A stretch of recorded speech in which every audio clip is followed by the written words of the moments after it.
सबको जय यीशु। रोमियो के पत्र अध्याय 12 वचन 2। आप इस संसार के अनुकूल ना बने, बल्कि सब कुछ नई दृष्टि से देखें और अपना स्वभाव बदल लें। इस प्रकार आप जान जाएंगे ईश्वर क्या चाहता है, उसकी दृष्टि में क्या भला, सुग्राह्य तथा सर्वोत्तम है। प्रभु की वाणी है। हालेलुया, जय यीशु। संत पौलुस यीशु में जो विश्वास करने वालों से आग्रह करता है, आप इस संसार के अनुकूल ना बने, बल्कि सब कुछ एक नई दृष्टि से देख ले। ये कैसे हो सकता है? सब कुछ एक नई दृष्टि से देखना। उसके बारे में हम पढ़ते हैं एफेसियों के पत्र अध्याय 4 वचन 22 से लेकर।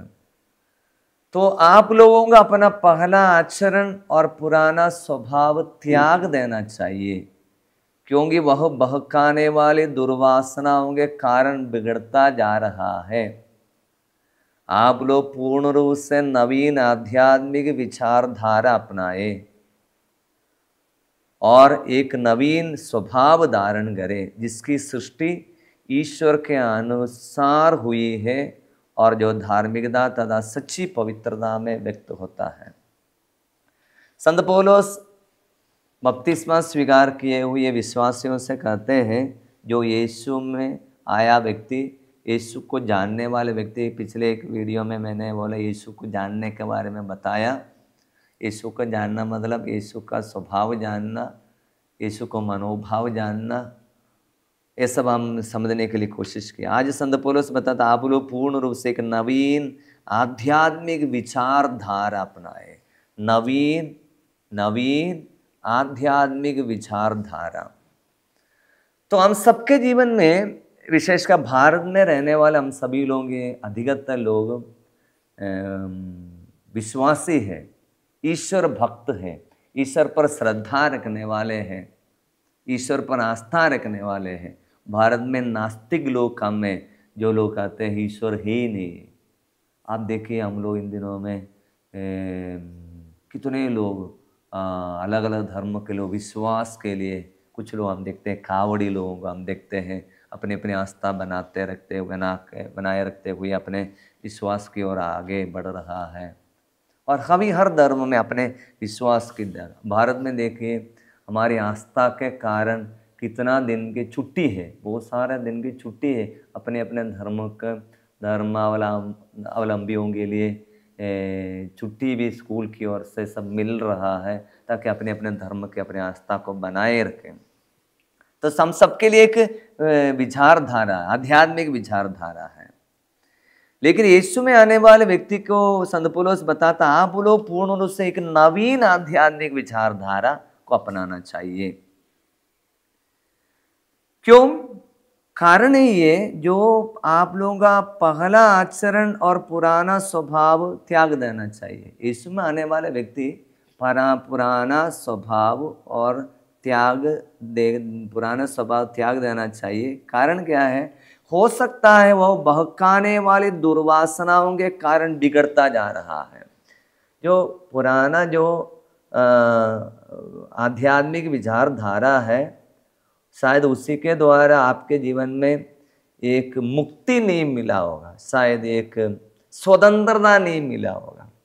कभी कभी हो सकता है हमारे विश्वास हमको बांध कर रखता है, हमारे विश्वास हमको एक तो गुलामी में रखता है। कोई भी विश्वास हमको गुलामी में नहीं रखना चाहिए, स्वतंत्र देता है। इसलिए यीशु ने कहा, संत यूहन्ना ने लिखा है अध्याय 6, यूहन्ना अध्याय 6 वचन 36 में लिखा है, यदि पुत्र स्वतंत्र करेगा तुम सचमुच स्वतंत्र हो जाओगे। पुत्र मतलब यीशु। If the son sets you free you will be free indeed. यीशु ही हमको पूर्ण रूप से स्वतंत्रता देगा। इसलिए हमारी विचारधारा, आध्यात्मिक विचार द्वारा हमको गुलामी में रखता है क्या? क्योंकि मैं इससे नहीं करने से कोई हमारी देवी देवता हमारे ऊपर क्रोधित हो जाएगा, हमको हमारे पर श्राप पड़ेगा, क्रोध पड़ेगा, हमको ये करना पड़ेगा, वो करना पड़ेगा, नहीं करने से हम क्या। इसलिए हमारे आध्यात्मिक रीति रिवाज हमें गुलामी से करता है कि थोड़ा परखना जरूरी है, कोई भी धर्म के हो। इसलिए यीशु के द्वारा हमें क्या एक नवीन विचारधारा में मिलता है। वो क्या है? स्वतंत्रता देने वाला विचारधारा है। क्या स्वतंत्रता है? मैंने पिछले दिनों में बताया है, सबसे बड़ी स्वतंत्रता है पाप से हमें स्वतंत्रता। पाप को से स्वतंत्रता देने वाला कोई नहीं था। हम संत यूहन्ना का पहला पत्र अध्याय 2:2 को हमने पढ़ा था। आप पाप नहीं करें, यदि आप पाप किया है तो हमारे लिए एक धार्मिक गुरु है, वो धर्मात्मा है, यीशु है, वो आपको अपने पापों से बचाएगा। इसलिए स्वतंत्र करने वाला है। इसलिए हमें यीशु को जानने पर यीशु देने वाली स्वतंत्रता, हर एक गुलामी से स्वतंत्रता देने वाला है, हर एक बंधनों से, पाप की बंधनों से, शैतान की बंधनों से। यूहन्ना का पहला पत्र अध्याय 3:8, ईश्वर का पुत्र इसलिए प्रकट हुआ शैतान का कार्य समाप्त कर दे। हमारे जीवन में, हमारे परिवार में शैतान के बहुत सारे कार्य हैं, उससे वो स्वतंत्र खत्म करेगा, खत्म करता है, स्वतंत्र करता है। इसलिए यीशु को जानना मतलब एक नई विचारधारा है। अभी वापस आएंगे, संत पौलुस बताता है आप लोग इस संसार के अनुकूल ना बने, बल्कि सब कुछ नई दृष्टि से देखना। यीशु में आने वाला व्यक्ति सब कुछ एक नई दृष्टि से देखता है। एक एक वचन हमें एक नई दृष्टि देता है, एक एक वचन हमें एक नई सोच दे, नई तरीके, नई नजरिया से देखने के लिए हमें प्रेरित करता है। मैं लोगों को देखा हूं, इतने सारे युवक लोगों को मेरा परिचय है जो यीशु में आने के बाद, बपतिस्मा स्वीकार करने के बाद सच्चाई का एक सच्चा साक्ष्य देता है। अपने जीवन के दुख दर्दों को बहुत ही आसानी से सह लेता है, क्योंकि यीशु की एक बहुत बड़ी शिक्षा है सहनशीलता की शिक्षा। और कोई नहीं, और कोई ईश्वर नहीं है। क्रूस पर बेगुनाह दंड देते समय में भी क्रूस में प्रार्थना की, क्रूस से प्रार्थना किया, हे पिता इन्हें क्षमा कर, क्योंकि ये नहीं जानता है क्या कर रहा है। तो यीशु को जानने पर वो यीशु की नया विचारधारा अपनाएंगे। कैसे? शत्रुओं को क्षमा करने की एक नया विचारधारा। अब भारत में देखिए, इन दिनों हमारे भारत एक सहनशील देश था, लेकिन इन दिनों में छोटी छोटी बात में धर्म के ऊपर बात, अलग अलग व्यक्ति अलग अलग बात बताते हुए अपने धर्म की आस्था पर चोट पहुंचाता है। और जो सहनशील, एक दूसरे के प्रति बड़े सहनशीलता से रहने वाले हम लोगों के बीच में धर्म के प्रति लड़ाई झगड़ा कभी हम करते हैं। लेकिन आप देख लेना, हमारे कैथोलिक, क्रिश्चियन, ईसाइयों के ऊपर इतना अत्याचार किया जा रहा है, बेगुनाह मारपीट किया जा रहा है, बिना गलती के सजा भोग रहा, जेल में भोग रहा है। कितने गिरजाघरों को तोड़ फोड़ किया गया है, अलग अलग नाम कैसे की मुद्दा लगा के धर्मांतरण किया जा रहा है। लेकिन कोई भी एक ईसाई या ईसाई संगठन ऐसे हड़ताल करके किसी का गाड़ी जलाया है क्या, किसी का घर को जलाया है क्या, किसी कहीं बम डाला है क्या? है नहीं कर रहा है। हम लोग क्या करते हैं?